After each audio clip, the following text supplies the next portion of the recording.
আজ সকালটা হয়েছিল খুবই ঠান্ডা অনুভূতির সাথে, মিষ্টি বাতাসের সাথে। এদিকে যত বেলা বাড়ে এদিকে ততই দেখি সূর্যি মামা আমাদের উপরে প্রচুর রেগে যায়।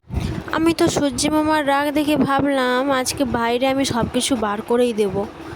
তারপর ভাবলাম না না, যদি সব কিছু পুড়িয়ে দেয় তাহলে আমি কি পরবো।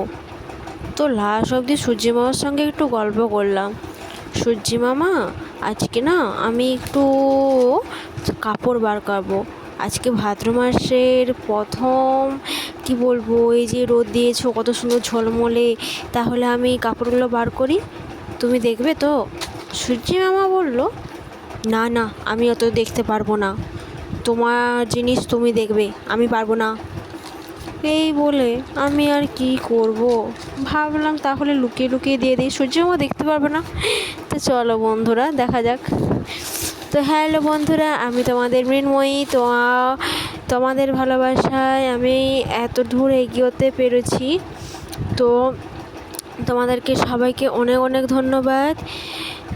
তো আমার এই ফুল ব্লগে তোমাদেরকে সবাইকে জানাই অনেক অনেক স্বাগত। তো আমি সকালবেলা আবারও উঠে পড়েছি, তোমাদের দাদাভাই ডিউটি ছিল, তো সকালবেলা ঘুম থেকে উঠে পড়েছি। তো তোমরা দেখতেই পেয়েছো যে কীরকম একটু, মানে কি বলবো, আলো, সূর্যের আলো ফুটেনি বা হয়নি, একটু একটু অন্ধকার ছিল। তো উঠে পড়েছি। তো উঠে করে সমস্ত ঘরের কাজ গুছিয়ে তোমার আমি স্নান করে এসে বেটুকে ব্রাশও করে দিয়েছিলাম। তার আগে আমি পূজা সেরে নিয়েছি। তো পূজা করে তারপর আমি বেটুকে ব্রাশ করাতে গিয়েছিলাম। আমি না যেদিন পারি সেদিন সেরকম কাজ করি, মানে রাত্রের কাজ যেদিন পারি রাত্রেই আমি সব গুছিয়ে নিই, কিন্তু যেদিন শরীর ভালো থাকে না সেদিন আমি সকালবেলা উঠেই সব কিছু করি। তোমরা তো দেখতেই পেলে রাত্রে অনেকগুলো বাসন ছিল, তো সেগুলোও আমি ধুয়েছিলাম সকালবেলা, কারণ অনেক দিন আমি রাত্রেবেলা ধুয়েলেই অনেক সময়, তো যখন কি বলবো ভালো লাগে না তখন আমি সকালবেলা উঠে ধুই। তো গ্যাসও মুছতে ভুলে গেছিলাম তো আগের দিন, তাই গ্যাসও মুছে নিয়েছি, টেবিলও মুছে নিলাম, আর ইন্ডাকশানটাও মুছে নিয়েছিলাম। তো তোমাদের দাদাভাইকে চা দিয়ে আমি বাকি কাজও গুছিয়ে নিয়েছিলাম, ঘরটা বিছানাটাও গুছিয়ে নিয়েছি। তারপর আমি স্নান করে এসে ঠাকুরকে আগে পুজো দিয়ে দিয়েছি ভালো করে। আজকে না পুরো মন, কি বলবো, অনেক ভালো করেই ঠাকুরকে পুজো দিয়েছি, কারণ অনেক সময় ফুল থাকে না, তো এটা থাকে না সেটা থাকে না, তো আজকে সব কিছুই জোগাড় করে বসেছিলাম, কারণ আজকে খুবই সূর্যি মামা খুশি হয়ে রোদ ছেড়েছে তাই। তো এদিকে আমার দিদি ভাইও চলে এসেছে, মানে মাছ গিয়েছিল, তো বলেছিলাম ডাক্তার দেখাতে, তো ওখান থেকে মাকে নিয়ে এসেছে জামাইবু, বড়ো দিদি আর বড়ো জামাইবু, বড়ো দিদি আর মা করে চলে এসছে। তো বড়ো দিদির বাড়ি থেকে কালকে তালের পিঠে হয়েছিল, তো তালের পিঠে নিয়ে এসছে, আর আসার সময় বেটুর চকলেট কেক আর চপ নিয়ে এসছে।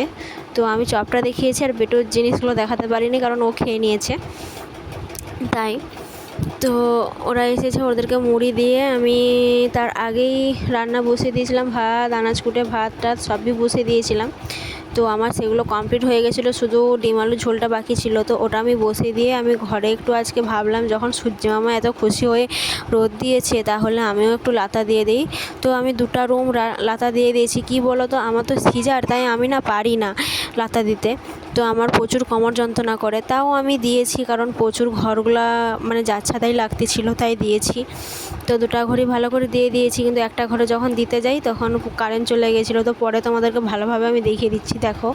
তো আমি গোবর আর তোমার সাদা মাটি, মানে পোস মাটি দিয়ে দিয়েছি। আর এদিকে আমার তরকারিও কমপ্লিট, আর আজকে হয়েছে ডিম আলুর তরকারি, উচ্ছে ভাজা, পটল ভাজা, ভাত। আর আজকে রোদ দেখে আমি তো বললাম যে আজকে সূর্যি মামা খুশি হয়ে, কি বলবো, রোদ ছেড়েছে, তাই আমিও আমার শাশুড়ির সমস্ত কাপড় আমি রোদে দিয়ে দিয়েছি আজকে। তো ওনার তো শরীরটা ভালো নেই, তাই আমি সব রোদে দিয়ে দিয়েছি। তো ওগুলো রোদে দিয়ে দিয়েছি, তারপর আমি বেটুকে স্নান করে ভাতও খাইয়ে দিয়েছি। তো এদিকে মাকেও দিয়ে দিয়েছিলাম, আর তারপরে দিদি আর বাবাও খেতে বসেছিল। তো বিকেল হয়ে গেছে, তো আজকে তো বেটু সারা দুপুর ঘুমায়নি, বদমাশি করতেছিল, তো বিকেলবেলা ওর পিসিমণি ওর মাথায় তেল দিয়ে মাথা বেঁধে দিচ্ছে। আর তোমাদের দাদাভাই চলে এসছে, তো আমরা দুজন খেতে বসে পড়েছি এখন। তো হ্যালো বন্ধুরা, তো রাতের খাবার এখনও হয়নি, তো পরে শর্ট ভিডিওয়ে আমি তোমাদের দেখাবো। তো এখনের মতো আমি এই ভিডিওটা এখানেই শেষ করছি। তো কালকে আবার দেখা হবে নতুন একটা ভিডিওতে। তো সবাই ভালো থাকবে, সুস্থ থাকবে, সাবধানে থাকবে। তো সবাইকে গুড নাইট, টাটা। সবাই আমার অনেক অনেক ভালোবাসা নিও, আর সবাই আমার পাশে থাকবে, আমাকে একটু সাপোর্ট করবে। আর আমার ভিডিও যদি ভালো লেগে থাকে তাহলে লাইক, শেয়ার, কমেন্ট অবশ্যই করবে। যারা নতুন দেখছো তারা ফেসবুক থেকে দেখলে ফলো করে দেবে, আর ইউটিউব থেকে দেখলে সাবস্ক্রাইব করে দেবে, ঠিক আছে? তো টাটা।